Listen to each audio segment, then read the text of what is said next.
Good morning, everybody, and welcome to the Rangers Review morning briefing for Tuesday, the 31st of January. It is transfer deadline day.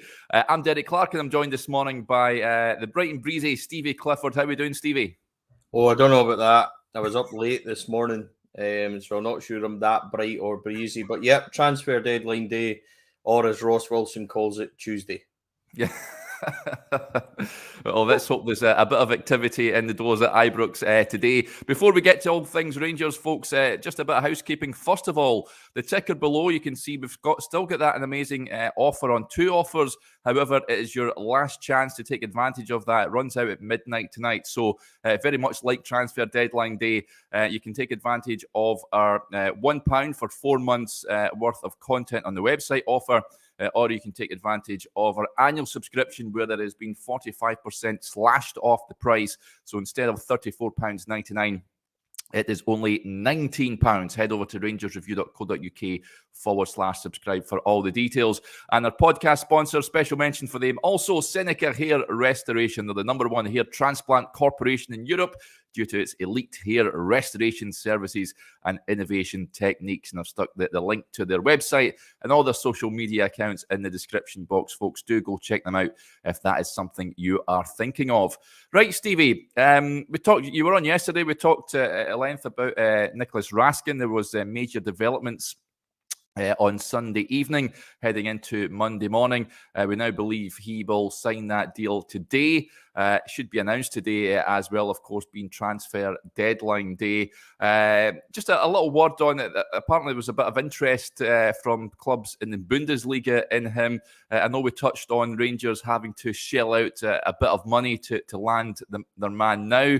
However, I'm of the opinion that it's best to do that just now, not only for the fact that there is teams sniffing about, but Rangers need midfielders at this moment in time. There is no doubt about it. And he certainly fits the bill. So get him in now is what I say.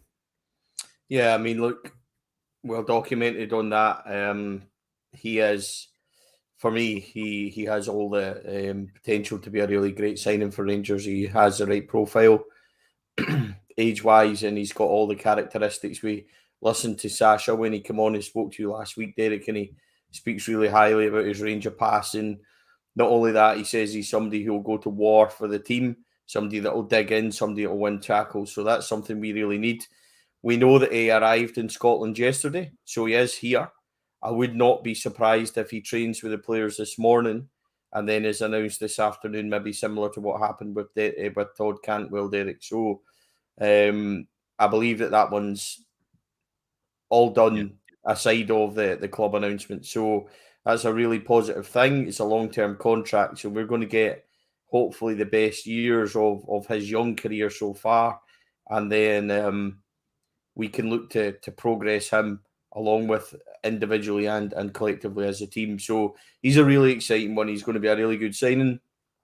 And, if we were signing this guy in the summer and he was our #1 target, we would all be, and I would certainly be really excited. So this is one that, comes in January, which is notoriously difficult to get these type of players in. So to get him now, he'll want game time before I think it's the under-21 in Championship in the summer, Derek. So he'll want game time before that, and he's got everything to try and work for. So delighted to get that one over the line, delighted to get it done. The interest in the Bundesliga, I think, just shows, how highly sought after he is. Yeah. And I think that it's a deal, Derek. I believe that the deal is round about €2 million, but Rangers will only pay up just under 1 million in total at the start. The rest is add-ons and a potential sell-on of profit. So we will. I don't think there's any danger we'll move on from that. The sell-on of potential profit, Derek, as well, is something that most teams do. So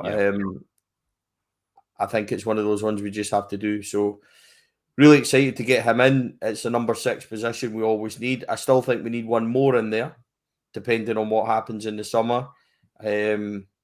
Michael Beale spoke about, what he could bring yesterday. So it's good work. It's one we would have had to have done in the summer. It was a major target. So to get it in now is fantastic news. Yeah, definitely agree with that. Lots of comments coming in. Lisa Halliday says, Raskin signing would make a lovely birthday present to me. Happy birthday, Lisa. Many happy returns, and yeah, absolutely, it certainly would. Alan McInnes rubbing her noses in it. He says, hi guys, just tuning in from a poolside in Dubai. Follow. We can't be having that, Stevie. That's a yellow card for Alan, I think. Derek, it was so cold this morning, right? I dropped off the kids and I took the dog on a walk, and it was that rain that's all slanty, right? Oh, yes. And I was absolutely drenched head to toe, but it was so cold, my face. Oh. Honestly, I was like a wee tomato by the time I got back to the car. I was bright red. So no, it's I'm not having that. Just tuning in from the poolside in Dubai. Find a way to cut him off, Derek. We shouldn't be allowing that at all. It's freezing here.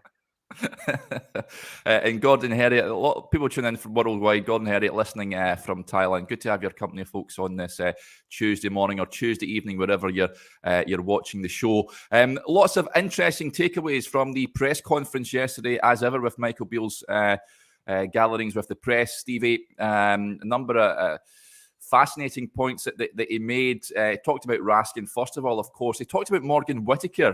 This is what he said. He says he will be staying at Swansea, I believe. He says, what's happened there? There was just one bid that went in and got rejected. There's been a lot of hot air around the situation. I think he's a boy they like. That's why they brought him back from Plymouth. They're obviously got plans with him. I thought he was the most eye-catching player in League One this season, and he's gone back to Swansea. They're probably looking at the league table and thinking he's a valuable asset. There's no problem with it. He's a good player, and I wish him and Swansea well. Do you think that one's dead in the water now, Stevie? It might be a wee bit of blinkmanship, maybe, to see who moves first. If Rangers are saying it's dead in the water and we're not going back in, Swansea suddenly have a player that's unhappy and maybe wanted to make the move in the first place. So that's the romantic side of it. Possibly Michael Beale's just been straight up and telling us exactly the way it is, that we won't be back in. Interesting to hear that there was one offer and one bid only. It has been apparently widely reported by various people that we've been in 2 or 3 times. It was even suggested the other day that we had agreed terms. So we know that that's not true from Michael yesterday. He was very frank and to the point yesterday. Derek, there was a real change. Spoke to Joshua about this yesterday. A lot of people had said that Michael Beale talked too much and he'd said too much and maybe got a wee bit excited. We know that Michael Beale loves talking football, and I personally like listening to him. Yesterday, there was a real swing in the press conference. He was very dry. He was very to the point, and he didn't allow himself to get excited when he was talking about players or things like that, because he comes in, he's very relaxed, he's very open, he's very approachable, he answers all your questions, he speaks to you, and he's very very good with that. Yesterday he was a wee bit different.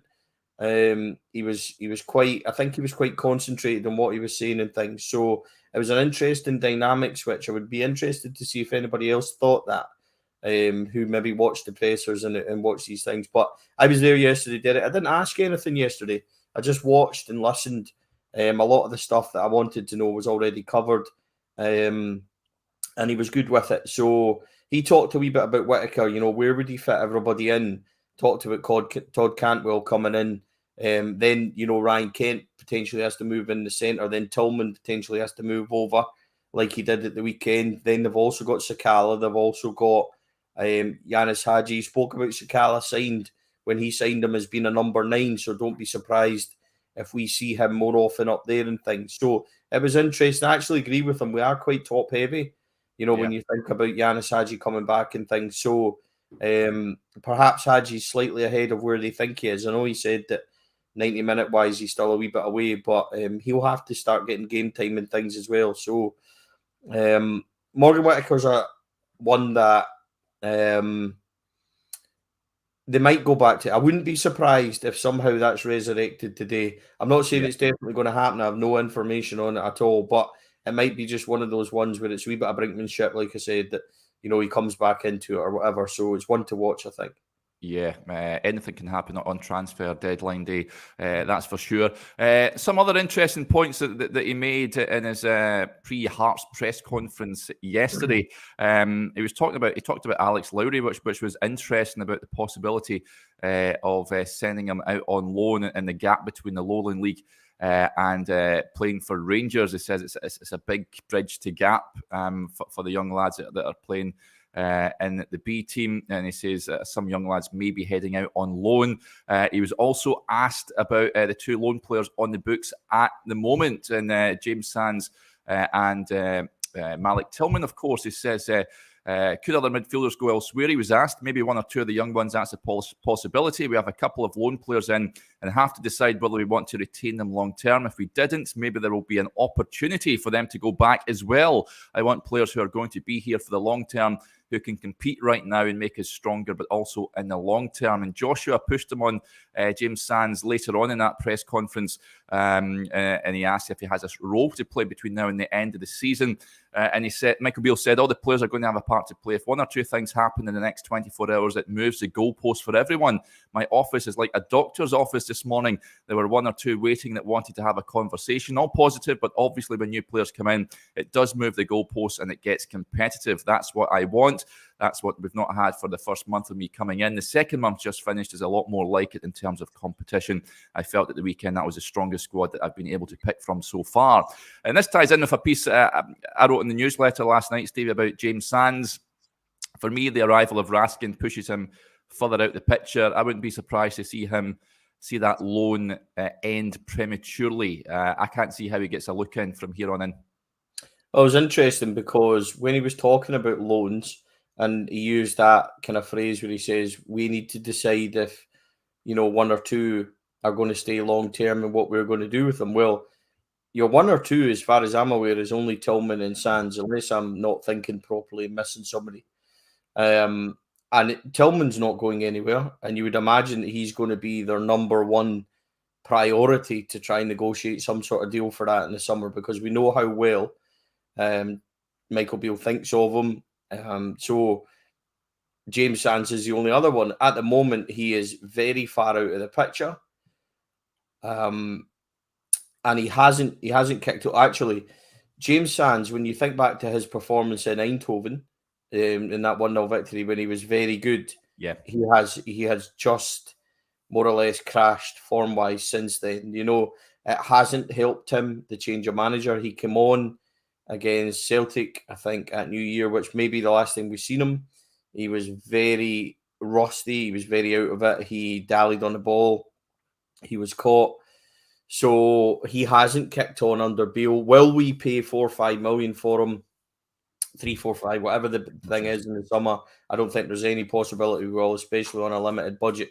So, yeah, I mean, sadly, I think time may be up for James Sands, especially. It was interesting when he talked about the central defence position, when he says that, things that could happen could change the goalpost. Is he hinting to us that a centre-back may be coming in? And if they manage to get that instead of in the summer. So it might be that there is an eye on a Bosman player. There's been a few players linked. I asked him about one last week.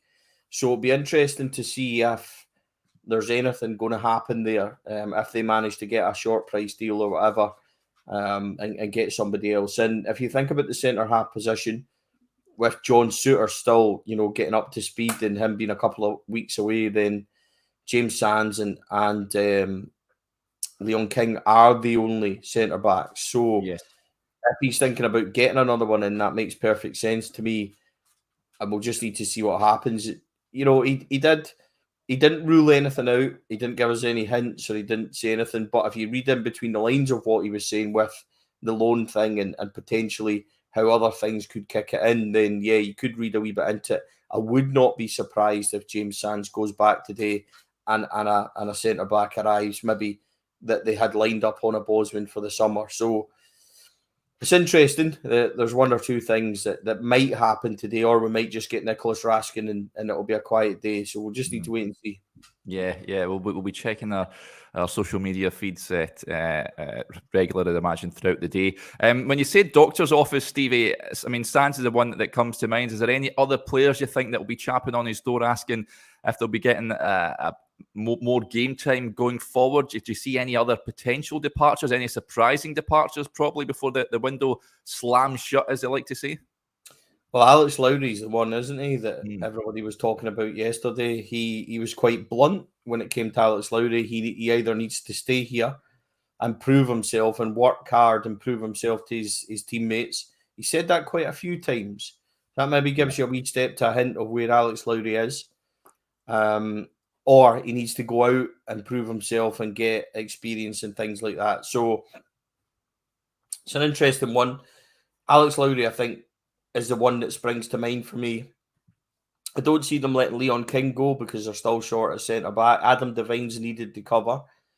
So, Charlie McCann's already away, who would be the next one you would think of. So, who else is there? You might get a few guys that are kind of on the outskirts of teams, guys like Kai Kennedy and Ben Williamson and that, who maybe out on loan, who possibly could finalise a full-time move. But youngster-wise, I was trying to think who he might mean. Maybe Robbie Ewer, maybe gets 6-month loan before. I know there's talk that he may be negotiating a new deal. He might be one, but aside of that, surprising exits, aside of James Sands, maybe Alex Lowry, I don't see him letting much go. Rabbi Matondo, I've seen somebody mention that their Rangers have invested a lot in Rabbi Matondo. I think they spent, the best part of £2 million on him, and he's on a fair whack a week. So they're going to need to try and negotiate that situation. The reason Matondo isn't on the bench at the moment is he's got a knee injury. Yeah, so he's got a knee injury. So would we be able to get him out for 6 months? Would he go somewhere else? And, Rabbi Matondo really done well in Belgium and stuff like that. So would somebody else be interested in maybe taking him out there? We don't know. I'm not sure he fits in at Rangers at this moment in time. So that's an interesting one, potentially. But what we've got to figure out is if Michael Beale has any interest in keeping him longer term, which we're not really sure of. But all will become real, later on today, Derek. That's for sure. Yeah, Matondo's a disappointing one for me because, like I say, when Rangers played Union Saint-Gilloise at the start of the season in the Champions League, their manager and one of their players, I can't remember who, for the life of me, said that he was the best player in the second half of the Belgian league the previous season, and they spoke really highly of him. But unfortunately, for one reason or another, it's just not happened for him at the moment at Ibrox, and it's hard to see him getting a look in for the second half of the season. This comment here from Bob, Stevie Derek, any worries around Raskin's behaviour with Standard Liège? Asked Sasha this last week, Bob, and he says none whatsoever. He says he's a hard worker and you won't get that at Rangers. Fingers crossed that we don't get it. I'm sure when Michael Beale is speaking to these prospective signings, he is looking in their eyes, as he likes to say, and seeing if they're the right, not only the right footballer for the team, but the right man as well, that you would like to work with. So I don't envisage any problems with regards to his attitude. Nice comment here from Rab. Morning, Rab. Derek, great to meet you outside Ibrox on Saturday, and thanks for the mention on Monday from the father and son. Yeah, that's Rab, I believe, if I'm not mistaken, from Thurso, and his son all the way from Essex, which is quite incredible to attend Ibrox. Just shows you the pool of this great club. Lee Hanna gets in touch, Stevie. Who would the centre half be? He says, only seen Jake Cooper linked. To be fair, that's all I've seen linked, of course, at Millwall. Wouldn't be opposed to seeing him pitch up at Ibrox, I've got to say. I think he's a decent defender, Stevie. But it was interesting, Michael Beale's comments. You did touch on that about looking to bring in another centre half. Certainly as an area with Phil Hollander still out injured, we're not expected to see him. I'd be amazed if we seen him in a Rangers jersey, let alone before the end of the season. So it certainly is an area that they'll need to strengthen in. But Jake Cooper, for you, you'd be happy to see him at Ibrox? Yeah, I'm a long-time admirer of Jake Cooper. I asked the manager about it last week. He downplayed it a wee bit, and then I asked him outright if it was a no, and he said he wouldn't say that. So been there a wee bit before, it was quite a similar answer to Tom Davies. It's funny when you ask Michael Beale about anybody, he seems to know, and he seems to have coached them all at some point. Yeah. He's got such an extensive kind of coaching history, especially with English players growing up around that area. Todd Cantwell was the exact same. So just to go back to that point about Raskin and his behaviour, Derek, when a player's looking to leave or maybe won't sign another contract, there's always stories. about his apparent attitude, his apparent behaviour. Todd Cantwell was no different down in Norwich, but when I spoke to people that had shared a dressing room with him, they said he was one of the nicest guys you could ever meet and a great teammate. And then when you kind of look at how he's settled in the last week or so, I don't see there being an issue with that. He's a really nice young lad. And I would imagine that Raskin's just the same. William says there, his behaviour problem is that he didn't want to sign a new contract. Of course it is. So there's going to be those stories that, he's disruptive, he's this, that, and everything else. I don't see that being an issue in the slightest. And I don't think Michael Beale would let that fly anyway. If you come into this dressing room, we've got a lot of experienced, older campaigners who would be able to help him settle in and things. So I don't have any issues surrounding that. I think we're going to get a tenacious young guy looking to prove a point, looking to get game time before the summer. So not in the slightest bit worried about that. As for the centre-back position, I don't have any information. Like you, Derek, Jake Cooper is the only one that I heard of. That rumour has been going about now for several months. I took the opportunity to ask the manager last week when he kind of hinted, he pointed at them doing business in other areas of the team. He spoke about centre-half since, and that's why I asked him about Jake Cooper. So my questioning of Jake Cooper wasn't, on any intelligence heard or whatever. It was just a name that's constantly popping up. So we have been linked with him. He is strong. He is a big boy, 6'6", I believe he is. Yeah. I can see if they manage to get him a similar kind of partnership, Balogun and Hilander, when they used to switch them about depending on games, we might get Cooper and Ben Davies doing the same thing, which would be interesting because it would point to maybe using Ben Davies in more games where we're going to have more of the ball, maybe home games, whereas Jake Cooper might be maybe used in games with more physicality, more defensive side of it needed, which is, when you go back to my point a couple of weeks ago, Derek, about Ben Davies, it'll be interesting to see if that is the dynamic and that's how the manager feels. So it's one to watch, but I definitely think if they could get somebody in a Bosman and maybe, a couple of $100,000 or whatever and make him join earlier, then that might be a good thing. Again, you're solving issues that we might need to go and solve in the summer. So if we can go into the summer maybe needing a goalkeeper, a midfielder, a striker, maybe one on the wing, it's less work to do than at the moment, because I think that Cantwell and Raskin are good pieces of business, particularly Raskin. I think that's the one that I definitely wanted. So get somebody else in at centre-back, it solves that issue, and we can start planning for next season. Yeah, let's get to a few of the comments coming in. Jay McCalden says, didn't get a notification for this today. Sorry to hear that, Jay. I think you need to click the notification bell if I'm not mistaken. Folks, if you can help Jay out, I'm sure that's the case, but sorry, but good to have you on. Better late than never, as they say. Drinks Whiskey, lovely username here. On a separate topic, it's been interesting to hear every player interview mention that the training intensity has went up levels. That is good to hear, Stevie. Michael Beale has said that in a number of press conferences now about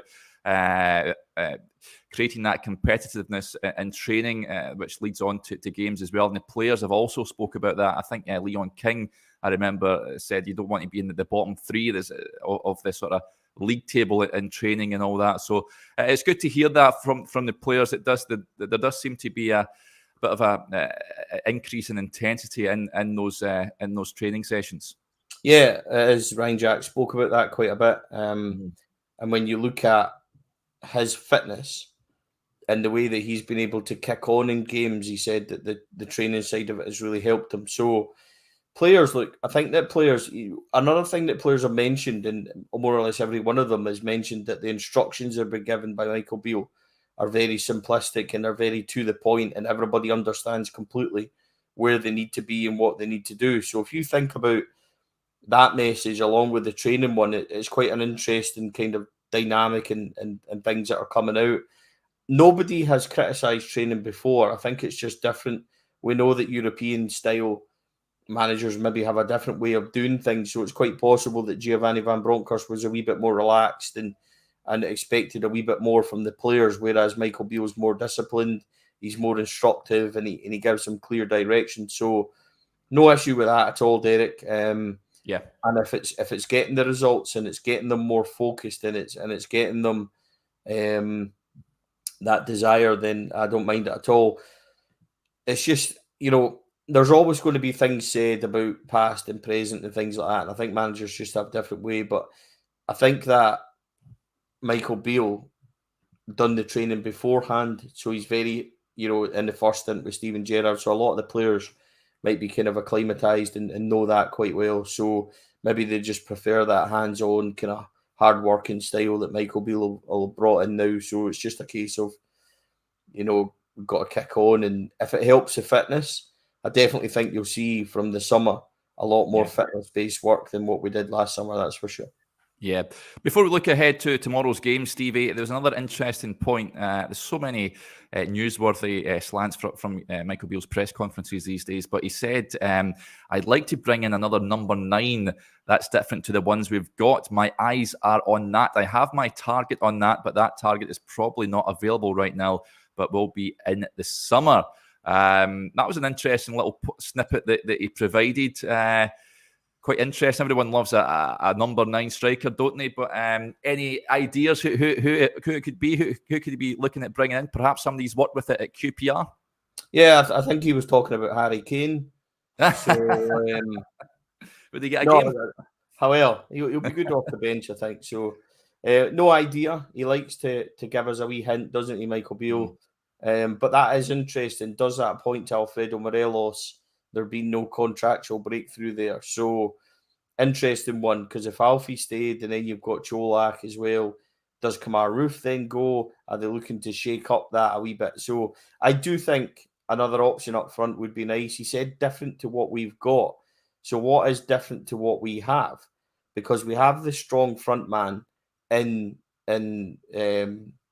Alfredo Morelos. We have the goal scorer in Cholak. So who's different? Because Kamar Roof's a kind of more all-rounder, but unfortunately, he's never really available. So what's the difference? Is it a pacey front man he's looking for? Fashion Sakala maybe covers that. So where is that player? Is it going to be a Bosman signing? It's an interesting one. What does he consider to be different? He spoke a lot about playing 2 up front as well. Maybe it's somebody that's more stronger in the air, more powerful that way. So I have no idea, Derek. The good thing about this is that I've stopped trying to find out and I've stopped trying to second guess what's going on. I just enjoy it and let it happen. So whoever arrives as our new number 9 that he's talking about, then great. Just as long as he's capable of putting the ball in the net. Yeah, comments here says someone tall who can hit the ball. Simple Simon Hadapai says that Lionel Messi is quite good. And Andy Mitchell says Coiste coming back. He could still do a job, I think, Stevie, in most games. Coiste, he still knows the way to goals. But it's an interesting one. I'm sure there'll be lots of speculation between now and the summer. And of course, today about who could potentially be heading to Ibrox on transfer deadline day. Tomorrow, though, Stevie, big game at Tynecastle. Ian Campbell says anyone scared about Hearts? I wouldn't necessarily say I'm scared about Hearts. Michael Beale did touch on it yesterday. And listen, they're in a good run of form at the moment. I think Robbie Nielsen's got them motoring really well at Tynecastle. We all know it's a tough place to go. Low Rangers won there convincingly last time out. How do you see this one going? It'll be a very tough game. I think they're probably outside of the kind of top 2, probably the form team and the best team in the country by a mile. So he did laugh about that yesterday and say that he'd made a wee mistake there and they are the third best team. And he just said basically he hadn't really looked at where the table was because he doesn't really need to. He knows where his team is. So he sent a wee message to Robbie via somebody else, a mutual friend, just saying, apologies about that one. He wasn't meaning any offence. It was just a kind of off-the-cuff remark. So, interesting one. I think we're going to get a really tight, really hostile, really aggressive performance. I think they might come and have a go, but that also comes with benefits that might suit us if we've got an on-form Ryan Kent, Todd Cantwell, Fashion Sakala maybe hitting them the other side, Malik Tillman. The options are all there to decide what he wants to go for. But Rangers, a strong performance from us. Hopefully, we'll keep this run of form going and we'll see where it takes us. But like everything else, Derek, it's a must-win. They all are. We've been to some tough away games under Michael Beale. You know, Aberdeen and things like Kilmarnock, Dundee United, they're all been good away wins. Not necessarily games that we've found hard. So this is another one where we've dropped points in previous season. Really good performance early in the season. Probably actually one of the kind of statement performances of the season under Gio, certainly. But let's hope we can get another performance like that tomorrow night. I'd certainly take that. We know that the return fixture, I think, was a 1-0 victory, which was a really hard fought game at Ibrox. So I would expect that to be similar to what we will get tomorrow night. Hearts won't roll over, that's for sure. This will be a game that they're certainly up for and looking to kick on. So it's a big one, that's for sure. Yeah, very much looking forward to it. And Joshua will be at the game for us, folks. So we'll have all the usual pre-match and post-match videos and all the reactions. So make sure you stay tuned to the website and our social media channels for all of that. Right, big thanks to Stevie for joining us once again. And thanks to everyone for interacting with the show. It's very much appreciated. We may be back later on. Who knows? If not, we'll speak to you again tomorrow morning as we look ahead to that match at Tynecastle. But until then, enjoy the rest of your Tuesday. Bye.